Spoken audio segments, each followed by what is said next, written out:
Nitin Yahoo نے جنگ کی ذمہ داری ایرانی عوام پر ڈالنے کی کوشش شروع کر دی ہے۔ اپنے بیان میں وزیر اعظم نیتن یاہو نے ایران کی عوام کو مخاطب کرتے ہوئے کہا کہ آپ نے مدد مانگی تھی، مدد پہنچ چکی ہے۔ نیتن یاہو نے ایران کے عوام کو اکسایا کہ اب ایرانی حکومت ہٹا کر آزادی حاصل کریں۔ آزادی کے لیے آپ کو اٹھ کھڑا ہونا ہوگا۔ ان کا مزید کہنا تھا کہ ایسے حالات پیدا کر رہے ہیں کہ ایرانی اپنی تقدیر خود سنبھالیں۔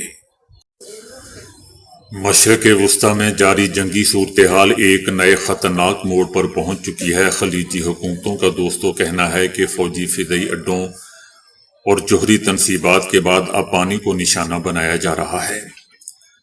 تاہم ایران کی جانب سے ابھی تک پانی کے پلانٹس کو نشانہ بنانے کا دوستوں کوئی اعلان سامنے نہیں آیا۔ ماہرین کا کہنا ہے کہ یقیناً اسرائیل کی یہ کارستانیاں ہے۔ اگر سمندر کے پانی کو پینے کے قابل بنانے والی پلانٹس کو نشانہ بنایا گیا تو خلیجی ممالک کے بڑے شہر چند ہی دنوں میں پانی کے شدید بحران کا شکار ہو جائیں گے۔ خلیجی ممالک جیسا کہ کویت، سعودی عربیہ اپنے پینے کے پانی کی 90% تک ضروریات دوستوں انہی پلانٹس کے ذریعے حاصل کرتے ہیں۔ اس تنازع سے خطے کو ممکنہ نقصان تباہ کن ثابت ہو سکتا ہے۔ ماہرین نے خبردار کر دیا ہے کہ اگر کسی بڑے کمپلیکس کو صرف ایک کامیاب حملے میں بھی شدید نقصان پہنچ جائے تو چند ہی دنوں میں پورے شہروں کو خالی کرانے کی نوبت آ جائے گی، قحط پڑنے کی نوبت آ جائے گی۔ پانی کی معیشت کی ماہرین کا کہنا ہے کہ جو بھی پانی کے نظام کو نشانہ بنائے گا وہ ایسے پانی کی جنگ چھیڑ سکتا ہے جو موجودہ جنگ سے بھی کہیں زیادہ تباہ کن ہو جائے گی۔ خلیجی خطوں کا کہنا ہے کہ دنیا کے خشک ترین علاقوں میں ہمارے خطے شمار ہوتے ہیں، جہاں قدرتی میٹھے پانی کے ذخائر بہت ہی کم ہیں۔ اسی وجہ سے یہاں کے ممالک اپنی زیادہ تر پینے کے پانی کی ضروریات سمندر کے پانی کو صاف کر کے پوری کرتے ہیں۔ کویت تقریباً 90% پینے کا پانی دوستوں صاف کرتا ہے۔ عمان تقریباً 86%، سعودی عربیہ تقریباً 70%، متحدہ عرب امارات تقریباً 42% پانی سمندری پانی کو میٹھا کر کے حاصل کرتے ہیں۔ پورے خلیج میں 400 سے زائد پلانٹس ہیں اور یہ خطہ دنیا کا تقریباً 40% پانی اسی سے پیدا کرتا ہے۔ ان پلانٹس کے بغیر دبئی، کویت سٹی، ریاض اور دوحہ جیسے بڑے شہر اپنی موجودہ آبادی کو برقرار نہیں رکھ سکیں گے۔ دوسری جانب ایران کا کہنا ہے کہ خلیجی ممالک امریکی اڈے خالی کروا کے امریکیوں کو خطوں سے نکال دیں۔ ایران کا کہنا ہے کہ اگر کسی بھی عرب ممالک کے اڈے سے ایران پر حملہ ہوا تو ایران کا اس کا جواب دینے کا حق محفوظ ہوگا۔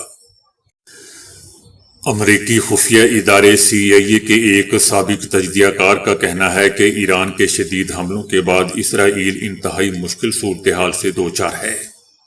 اسرائیل کا پانی نکل چکا ہے اور ایران نے امریکی فوج کی نگرانی کی صلاحیتوں کو بھی شدید متاثر کیا ہے۔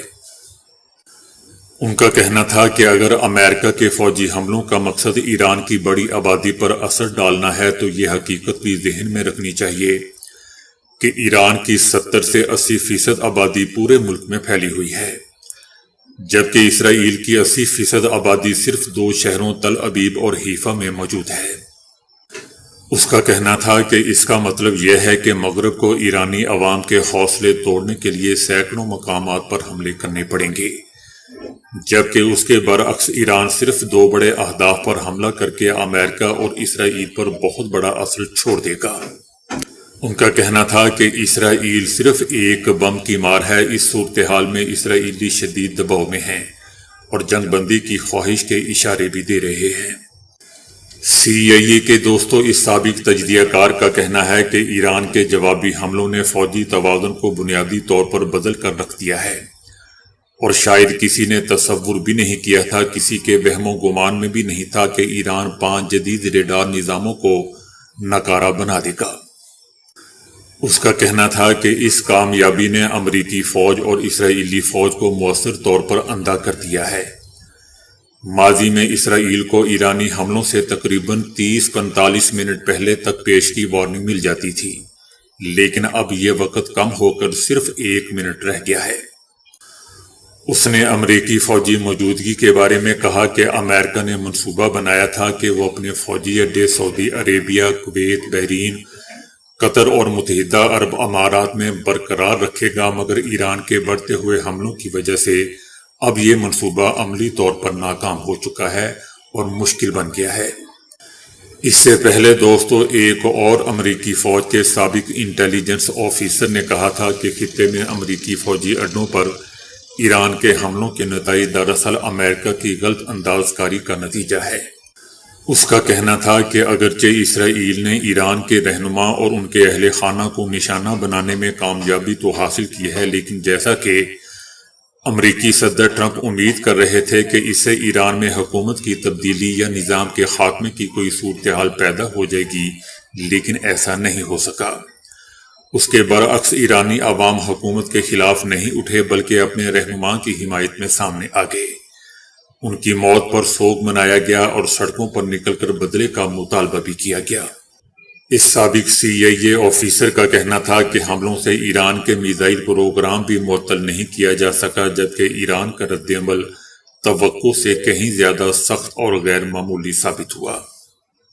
CIA آفیسر کا دوستو کہنا تھا کہ ایران یہ یاد رکھیں کہ یہ CIA کا آفیسر کہہ رہا ہے، کوئی تجزیہ کار نہیں کہہ رہا۔ اس CIA آفیسر کا مزید کہنا تھا کہ ایران مسلسل اسرائیل اور خطے میں موجود امریکی اہداف پر میزائل حملے کر رہا ہے، جس کے امریکہ کے لیے سنگین نتائج ہوں گے، اور اس سے اپنے اتحادیوں خصوصاً عرب ممالک کے دفاع سے متعلق امریکی دعووں پر بھی سوالات اٹھنے شروع ہو چکے ہیں۔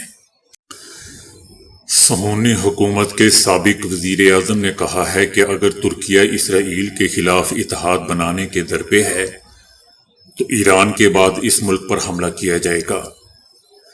سابق وزیر اعظم نے اس سے پہلے بھی دوستو اسرائیل کے خلاف استقامت کے لیے واحد مسلم ایٹمی ملک پاکستان سمیت ایک سنی اتحاد قائم کرنے کے لیے سعودی عربیہ کو راضی کرنے کی کوشش کی بابت خبردار کیا تھا۔ سابق وزیر اعظم نفتالی نے کہا تھا کہ ترکیہ کا مقصد ہمارے خلاف ایک اتحاد قائم کرنا ہے کہ جو اسرائیل کے لیے خطرہ ہو، اسرائیل کو ختم کر دیا جائے۔